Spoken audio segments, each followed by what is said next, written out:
Hi, OJ. This is a story of how my brother called me while returning from the dead.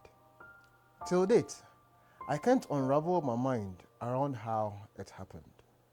This is my story. At a young age, my brother and I were influenced by gangs.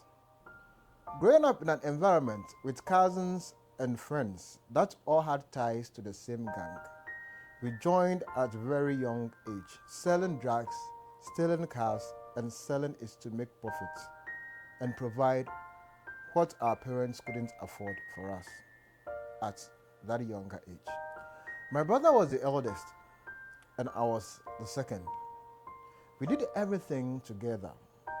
Our parents spoke little English and worked in a grocery store.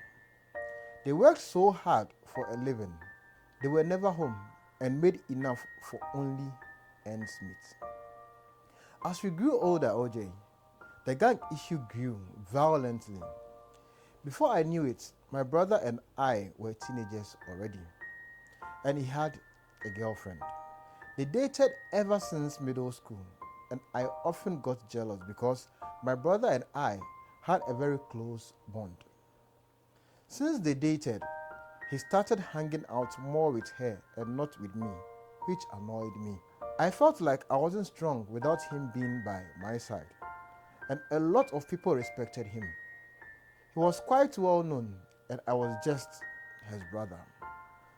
One day after my brother's graduation from high school, my friends and brothers had a house party to celebrate their accomplishments.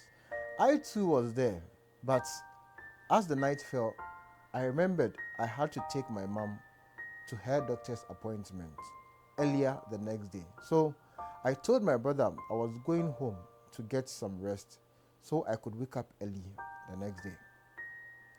He told me to go home and he would catch a ride with some of the boys or call his girlfriend to pick him up later. I got home and recall it was about 9:30 p.m.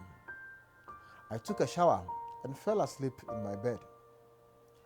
At about 12 o'clock a.m., I got a phone call from my brother. I got up from my sleep and picked up the call. He asked me where I was. I told him I was sleeping. He then asked if I could pick him up because something happened. He sounded very concerned. I jumped up from my bed and said, I'll be there.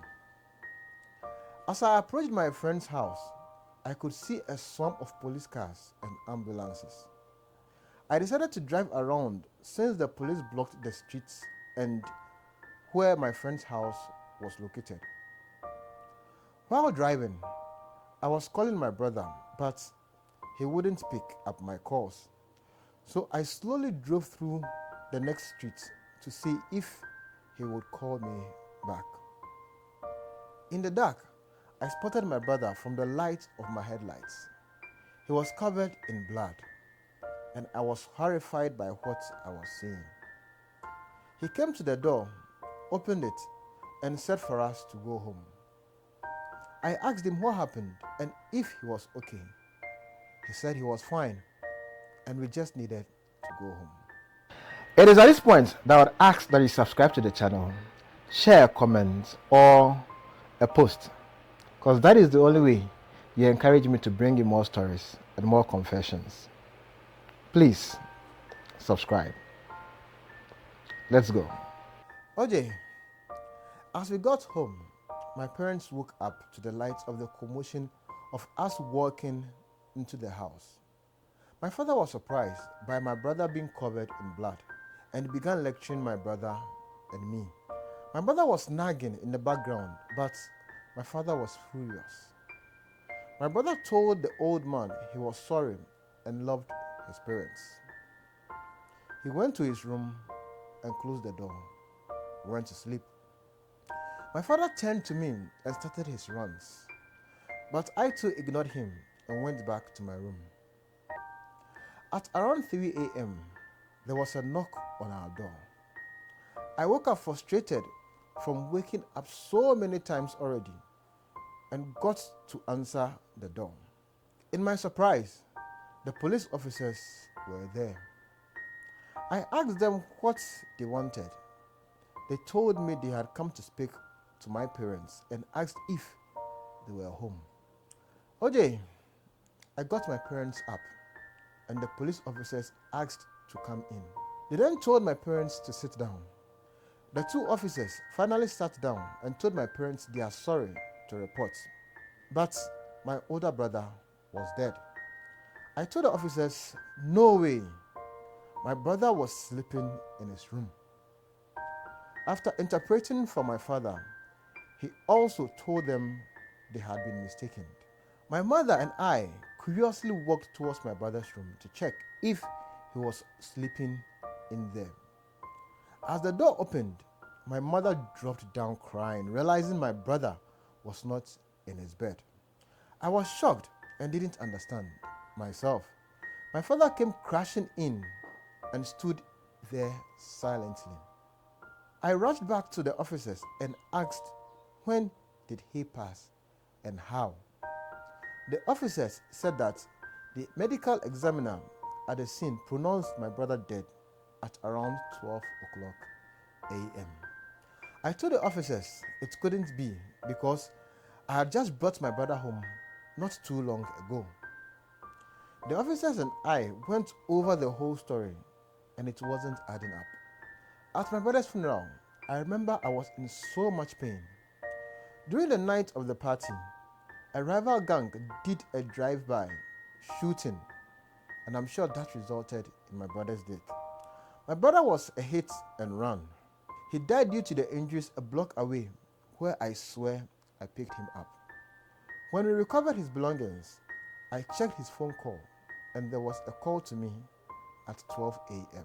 Strangely, I didn't understand what really happened, nor did my parents. At his funeral service, his girlfriend was in tears and sadly screaming in pain. She would stand over his coffin and set her head on his chest. I teared up seeing her and my brother the way they both were. Sometimes in the middle of the night, my mom went to wake her up because she wasn't sleeping, leaning against my brother's coffin. When she woke up, my mom was shocked to see she had a drop of blood on her forehead in the middle. My mom told her to go wipe it off, and she went to do it instantly. Not too long after the burial of my brother, my family received word of my brother's girlfriend not feeling too well. Time passed, and she fell more sick by the day. Her family would do spiritual ceremonies for her, but it seemed like it had failed. OJ, she started losing all of her weight and her hair began to fall off. She would tell my mother she was seeing my brother in her dreams and it's almost time for her to go too. Sadly, a few days before she died, she told her family that my brother and her had promises and consumed each other's blood from their fingers to seal the promises.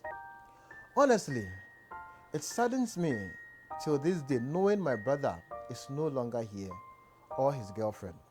But I'm glad they are happy together wherever they find themselves. I will always be jealous of their bond. Still to this day, my parents believe his spirit came to the house to say goodbye. After all, it wasn't just me who saw him that night. They too both recall the same as I did. For more stories, click on this video for the biggest COVID-19 scam ever recorded.